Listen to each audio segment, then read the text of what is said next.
Hi, this is your Yo-Yo Sam. Come on, let's go. Let's bolt.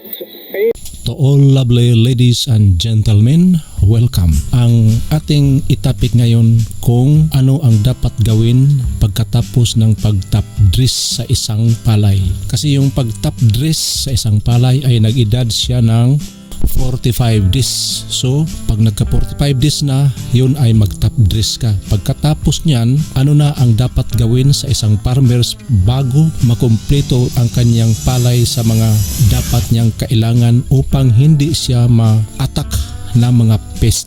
Pagkatapos ng pag-top dress, within 3 days, pwede na siyang mag-spray pang pest. Yung gamit namin dito sa amin ay lanit o di kaya ay padan. Ang lanit at saka padan, pwede siyang gamitin.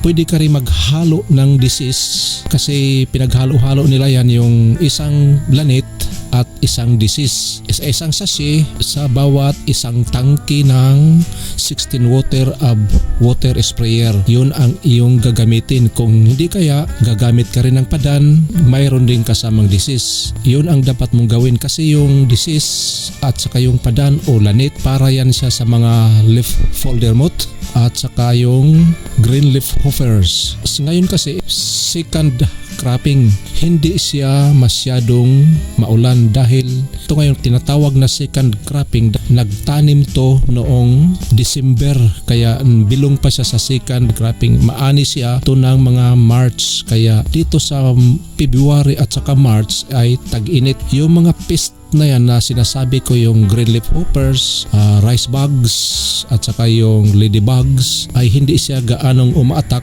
lalo na dahil walang ulan, kaya hindi masyadong mga tao ay nabahala sa pag-spray. Mga pest na yan ay hindi siya masyadong makikita, kumbaga nagtatago sila dahil mainit. Balik tayo sa top dress. Ano ang dapat gawin? Maggamit ka pa ng dalawang pang-spray. Pero yung pangalawang spray ay optional siya. Pero ang una, kailangan ka talaga mag-spray upang maiwasan na hindi sila magkaroon ng leaf folder moth. Yun ang dapat mong tandaan. Ang unang pag-spray ay para yan sa leaf folder at saka yung iba pa dyan na mga rice bugs kasi kumakain na sila yan dahil nagkaroon na ng bunga. Doon naman sa pangalawang pag-spray, optional siya. Kung mayroon kang nakitang mga green leaf hoppers o yung rice bugs, talagang hindi sila maampat sa unang pag-spray, kailangan mo talagang mag-spray sa palayan. Iyon ang pangalawang option. Pero kung wala namang nakikita at wala ka rin napansin na mayroong rice bugs o green leaf hoppers, hindi na kailangan mag-spray. Lalo na pag nagkaroon na ang rice green ay mayroon ng laman, hindi na siya gatas, kasi kung pasok yung medicine doon sa rice greens na mayroon ng laman, ang tao noon ay magka-accumulate siya ng poisoning sa kanyang system, kaya malalason siya habang buhay. Hindi siya mamamatay agad dahil konti pa lang ang kanyang nakakain, pero sa katagalan magkaroon na yun, malason na at marami ng mga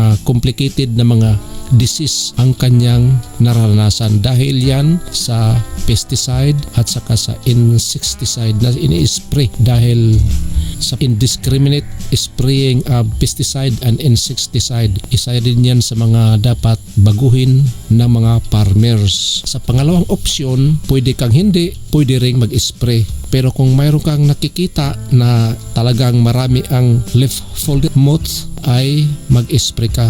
Pero ngayon sa tag-init na ito, itong February to March, wala kang makikita gaano mga pest safe siya, hindi ka mag-spray. At saka yung mga tao ay dito sila makabawi sa second crop ng pagtanim ng palay. Doon sa first cropping medyo maulan kasi, kaya yun doon ay palagi ka talaga mag-spray dahil nandoon yung mga pest at saka kung ano-ano pa riyan na umaatak dahil tag-ulan. Ito ngayon mainit, kaya dito sila babawi. So hanggang dito na lang. Sana ay nagustuhan nyo ang aking content na ito.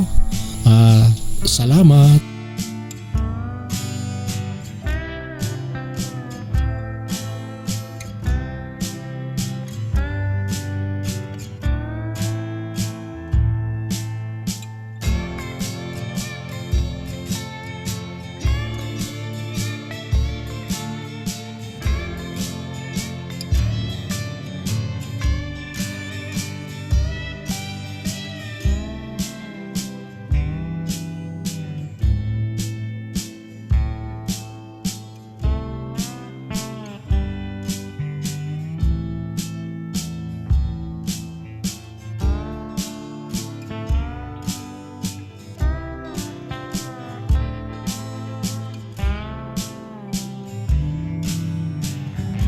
This is your Yoyo Sam. See you on my next vlog and God bless us all. Bye-bye.